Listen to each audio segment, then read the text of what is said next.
আচ্ছা, আমি প্রথমত ওই শামীম সাহেবের আগের কথা আসি। উনি একটা কথা বলেছেন যে আওয়ামী লীগকে ছাড়া কোনো আন্দোলন কখনো সফল হয় নাই। আবার এটাও ঠিক, আওয়ামী লীগ কোনো আন্দোলন একা করে নিজে সফল হতে পারে নাই। সাধারণত ছিল, হ্যাঁ। এবং 96-এ আওয়ামী লীগ যে আন্দোলন করে কেয়ারটেকার গভর্নমেন্ট করলো জামাতের সঙ্গে জামাতের একসঙ্গে সঙ্গে মিলে। ছিল। আচ্ছা, তো আর কোথায় করলো? এরশাদ বিরোধী আন্দোলন করলো, সেখানে বিএনপিও ছিল, জামায়াতও ছিল।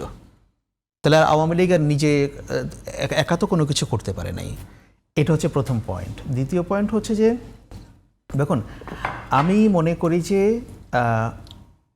আওয়ামী লীগের ফেরা বা না ফেরা এগুলো তো একটা প্রক্রিয়ার মাধ্যমে একটা সময় এগুলো নিষ্পত্তি হবে।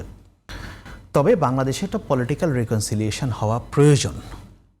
সেটা কীরকম প্রয়োজন?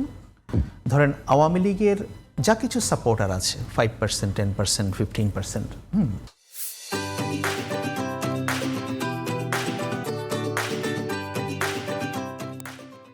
এই লোকগুলো তো আমাদের সমাজের বাসিন্দা। তারা কেউ দেখবেন যে আমাদের ভাই, কেউ আমাদের আত্মীয়, কেউ আমাদের বন্ধু, তাই না? এরাই তো এই সমাজের নিঃসন্দেহে।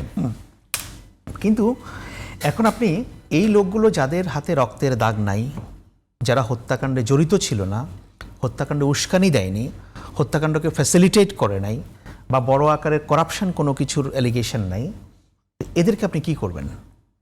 এরা তো এই সমাজে থাকতে হবে। তারা থাকুক, তারা চাকরি করবে, ব্যবসা করবে, তারা সামাজিক অনুষ্ঠানে যাবে, তাদেরকে সব কিছু ফ্যাসিলিটেট করতে হবে।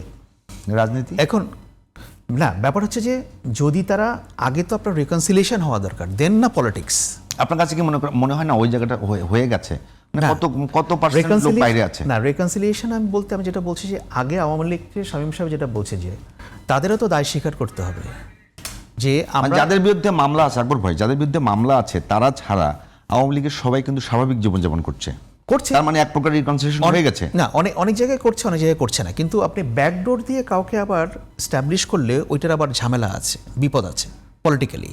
এর চাইতে বরং আসেন সামনাসামনি হোক জিনিসটা, একটা রিকনসিলিয়েশন হোক, আওয়ামী লীগও তাদের দোষ স্বীকার করুক, দায় স্বীকার করুক, যাদের হত্যা মামলা বা যা কিছু আছে সে অনুযায়ী বিচার হোক, বাকি যারা আছে তারাও তাদের দোষ যা কিছু থাকবে স্বীকার করুক, যতটুকু সাজা পাওয়ার হোক, দেন তারা পলিটিক্সে যদি সময় ডিমান্ড করে তারা ফিরতে পারবে। ওই রিকনসিলিয়েশন হওয়া ছাড়া তো ডিফিকাল্ট।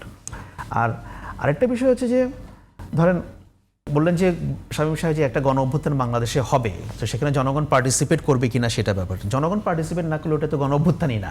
না, গণ শব্দ থাকবে এবং না। হ্যাঁ, ওটা তার গণ ব্যাপারটাই আসে না। আর এই যে বিদেশি কোনো দেশ আবার হয়তো কাউকে নামাবে, এই যে ধারণাটা নিয়ে আপনারা কেন বসে আছেন যে বাংলাদেশের গণ অভ্যুত্থানে আরেকজনের ইনস্টিগেশনে এখানে গণ অভ্যুত্থান হয়েছে? এই যে রাস্তায় যে লক্ষ লক্ষ মানুষগুলোকে আমরা দেখলাম, এদেরকে কে নামিয়েছে? যদি আওয়ামী লীগ যদি ওই রাস্তায় মানুষকে গুলি করে না মারত শেখ হাসিনার নির্দেশে, তাহলে কি এটা হতো এই ঘটনাটা? একটা কথা আছে দেখেন, যে ঈশ্বর যখন কারো পতন চায় সে তাকে পাগল করে দেয়। মানে সে আপনাকে এমনভাবে ইয়ে করে যাবে, আপনি তখন আর কোনো সুস্থ সিদ্ধান্ত নিতে পারবেন না। আপনি সিদ্ধান্ত যেটাই নেবেন ওইটাই ভুল।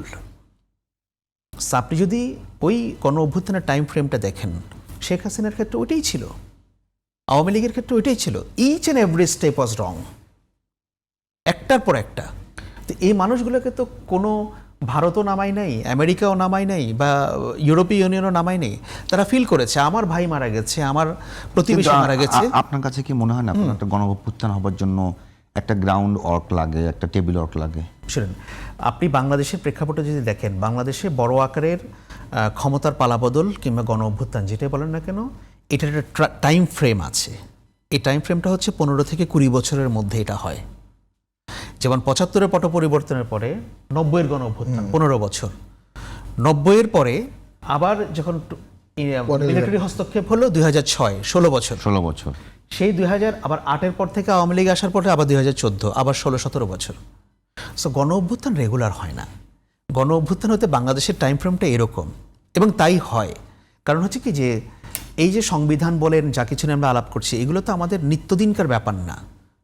আমি যখন দেখব যে আওয়ামী লীগের বিরুদ্ধে মানুষ ফুঁসে উঠেছিল কেন, মানুষ বাসায় যেতে পারে না, রাস্তায় নামতে পারে না, ফেসবুকে লিখতে পারে না, মনের ভাব প্রকাশ করতে পারে না, এদিকে ব্যাংক লুট হয়ে যাচ্ছে, এদিকে জিনিসপত্রের দামের কি অবস্থা, অন্যদিকে রাস্তায় গুলি করে মারছে, এই আমি তো ঢাকার রাস্তায় তখন দেখেছি যে কে বলেছে এটা বলেন তো যে ছাত্রলীগ ব্যবস্থা নেবে আন্দোলনকারীদের বিরুদ্ধে। একটা দেশে পুলিশ ফোর্স থাকতে কি করে একজন পলিটিশিয়ান ক্ষমতাসীন দলের মন্ত্রী বলতে পারে যে ছাত্রলীগ ব্যবস্থা নেবে? তাহলে এই রাজনৈতিক দলটার চরিত্রটা কেমন? আর আপনি একটা কথা বলছিলেন যে নিচের লেভেল পর্যন্ত আপনি রিকনসিলিয়েশন করবেন। দেখেন কোনো অনুশোচনার কোনো লক্ষণ তো আমরা দেখি না। একদম সেটাই একদম বলছি, হ্যাঁ, উল্টো অর্গানাইজ করার একটা চিন্তা ভাবনা। একদম ইউনিয়ন লেভেল পর্যন্ত। আর শামীম সাহেব বলতে পারেন যে হ্যাঁ পলিটিক্যাল রেটোরিক অনেক কিছু হয়, পলিটিক্যাল রেটোরিক যা কিছুই হোক না কেন, পলিটিক্যাল রেটোরিক এটা হতে পারে না যে আমাদের 300 মারছে আমরা 600 মারবো।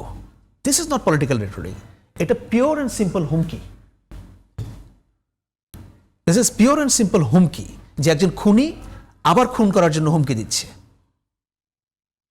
সো ওইখানে আপনি রিকনসিলিয়েশনটা করবেন কেন? আমি রিকনসিলিয়েশন চাই, আপনি উপায় বাতলে দেন।